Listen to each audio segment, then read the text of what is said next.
All right, so creativity and innovation. So I was thinking about what is creativity and the fact that I don't believe it's really what people necessarily think it is.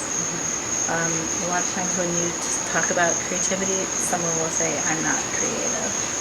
And they actually had that happen a couple weeks ago. Yeah. And this person who said that to me a couple weeks ago went on to say was, I can't draw, I can't paint, there's nothing. So they think that creativity has something to do with the arts. And so I started to think about, well, the fact that we are actually creating all the time. And so I was just thinking about my day to day. Okay. So what did I create today? Well, I created a walk in the park this morning. I created a beautiful bowl of oatmeal when I got home from my walk. I created a new page on my website today for resources.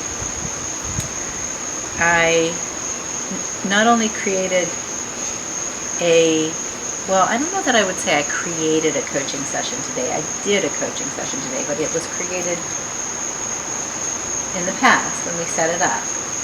And in that session, we created some possibilities for the future. I created a verbal contract with my daughter's future in-laws around some things around the wedding. I created, I created a haircut. I went and got my haircut. Looks good. Thank you. I created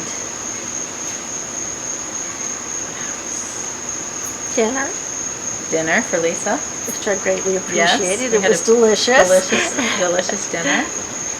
And that's just in one day, right? I mean, we are creating all the time. Mm-hmm. And how do these creations come to be?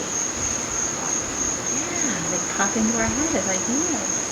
And even I would say they come from universal mind. They come from a bigger, deeper, unknown place, and they manifest as thought. So we have inspiration that's formless, and it gets created into the form of thought, which allows us to either act on it or not act on it. And you bring up a really interesting point, because I also created a whole lot of thinking today. Some of it useful, some of it not useful. Mm-hmm. Sure. Yeah.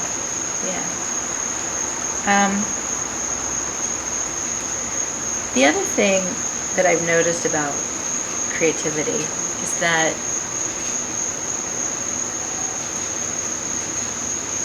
if we work too hard at it, it tends to get muffled by thinking. So, for instance, on this new web page I was working on, I was playing with it yesterday, and one of the things I really noticed about this software that I use is that it's pretty easy and it's pretty intuitive, but when I'm trying to do something and I can't figure out how to do it, the best thing I can do is walk away from it. Yeah. And then somehow the next day, it's like 10 times easier. Clicks. Mm-hmm. Yeah. Mm-hmm. Yeah. And the same thing with coming up with ideas.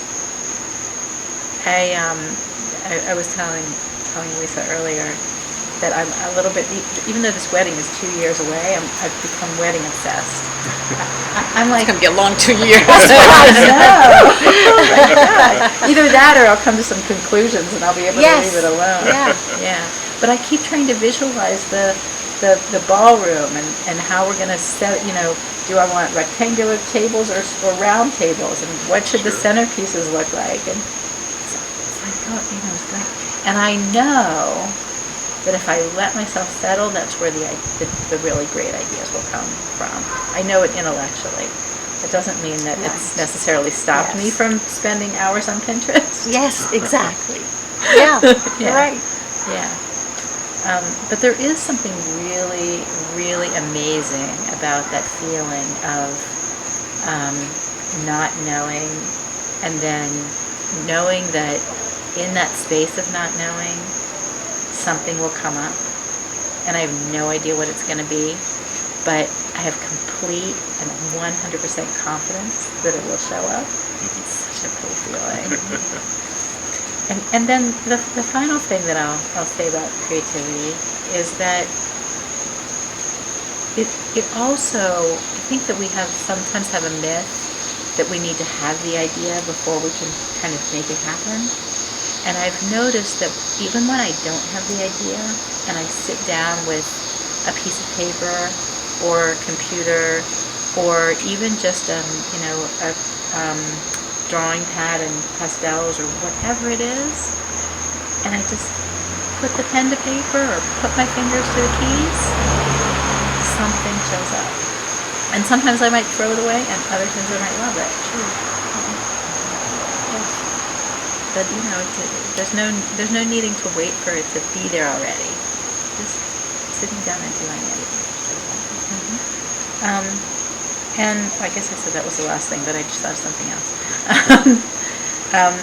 That the whole connection between thought and consciousness and this inner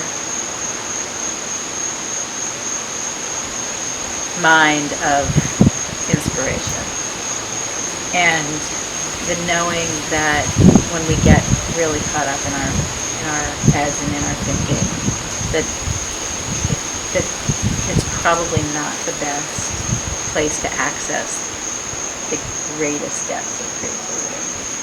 And having the consciousness or the awareness of knowing that I'm caught up in my head right now, maybe if I give myself a chance to settle. And one thing I've noticed recently also about settling is that for me, I found this connection between settling and like being right here, right now. Like if I notice that I'm all caught up in obsessively thinking about something, and then all of a sudden it occurs to me, oh, there's a table here, and oh, I can put my hands on it and feel it. And that's all I really need to do, to just be present now. Or, to notice that the sun's coming through the leaves. Or to notice how the air feels on my skin. That's a place of just instant settling. And then from that comes new ideas and new possibilities. And sometimes those new possibilities are exactly what we need to make us feel better in the moment, or to just have a new thought about something. So whether it's creativity or just anything that we're doing in life, having a creative element around it.